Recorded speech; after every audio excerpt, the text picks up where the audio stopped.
আমরা সেই কাজ এখন করতে পারছি না। এখন আমরা দেখা গেল পুরো একটি মাসও বসে থাকি, আমাদের কাজ নেই। আমাকে অনেক জায়গা থেকে ডাকা হয়, ওখানে পারফরমেন্স করি। আপনি 500 সিনেমায় অভিনয় করেছেন। একটা সময় বাংলা চলচ্চিত্র রমরমা অবস্থা ছিল, বর্তমানে সেই লাইট ক্যামেরা শুটিংটা কিন্তু দেখা যায় না ওইভাবে। শিল্পী হিসেবে কি বলবেন? শিল্পী হিসেবে বলবো এটা আমাদের অনেক দুর্ভাগ্য যে আমরা একটা সময় সেই সোনালী যুগে আমরা যখন দেখেছি, আমি চলচ্চিত্রে শিশু শিল্পী এসেছি, সেই তখন থেকেই কাজ করছি, শিশু শিল্পী হিসেবে কাজ করেছি। তারপরে হচ্ছে ব্রেকআপ ডান্সার হিসেবে কাজ করেছি, তারপর কমেডি চরিত্র হিসেবে কাজ করেছি। কখনো দেখেছেন মান্না ভাইয়ের বোন, রিয়াজ ভাইয়ের বোন, ফেরদৌস ভাইয়ের বোন হিসাবেও কাজ করেছি এবং এন্টি হিরোইন হিসাবেও কাজ করেছি। তখন আমরা একসাথে আমরা একদিনে আমরা 2-3 সেটে আমরা গিয়ে কাজ করতাম। সেই কাজ আসলে আমরা সেই কাজ এখন করতে পারছি না। এখন আমরা দেখা গেল পুরো একটি মাসও বসে থাকি, আমাদের কাজ নেই। সিনেমার বাইরে যখন কাজ থাকে না তখন আসলে কিভাবে সময় কাটান, কিবা কিভাবে আসলে সময় কাটে আপনাদের? ঘরে বসে টেলিভিশন দেখি, তারপরে হচ্ছে আমি বেসিক্যালি কিন্তু অনেক প্রোগ্রাম করি, অনেক সাংস্কৃতিক প্রোগ্রাম হয়, কারণ আমার অনেক আইটেম সং আছে। তো এর জন্য আসলে আমাকে অনেক জায়গা থেকে ডাকা হয়, ওখানে পারফরমেন্স করি, নাচের পারফরমেন্স করি। আর হচ্ছে সংসার নিয়ে ব্যস্ত আছি। একটা সময় বাংলা চলচ্চিত্র তারকায় ভরপুর ছিল, কিন্তু সেই তারকা এখন নেই। শুধুমাত্র চলচ্চিত্র শিল্পী সমিতি নির্বাচনের সময় কিন্তু তারকাদের দেখা যায়, অন্য সময়টা এফডিসি পুরাটাই ফাঁকা থাকে। কি বলবেন?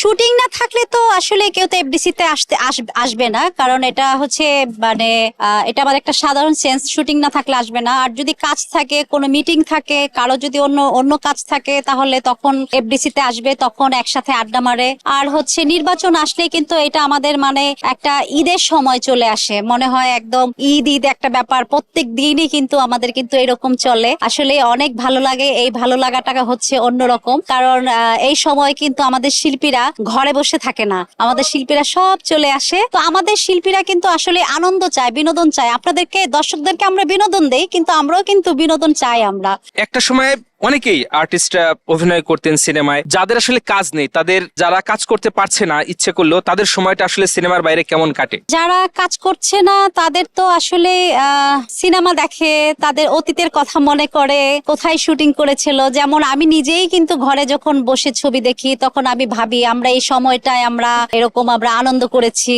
এই সময়টায় আমরা এই জায়গায় খেয়েছিলাম, আমরা খুব মানে আনন্দ করেছি। আর হচ্ছে গানের শুটিং হলে তো আসলে অনেক মজা হতো, কারণ তখন অনেক দর্শক চলে আসতো গানের শুটিং দেখার জন্য। তো আসলে তাদেরও কিন্তু এরকমই, কিন্তু আমার মতো কিন্তু অনেক কিছু মনে পড়ে। যে শিল্পীদের সাথে কাজ করে, ওই শিল্পীর যদি সিনেমা দেখে, তখন ওই শিল্পীকে নিয়ে অনেক রকমের কথাবার্তা বলে ঘরে বসে। কারণ ঘরে বসে আমাদের যে ভাই বোনেরা আছে, আমাদের আত্মীয় স্বজনরা আছে, আমরা একসাথে বসে তখন টেলিভিশন দেখি, তখন আমরা ওই সেই মজার ঘটনাগুলো আমরা বলি তখন।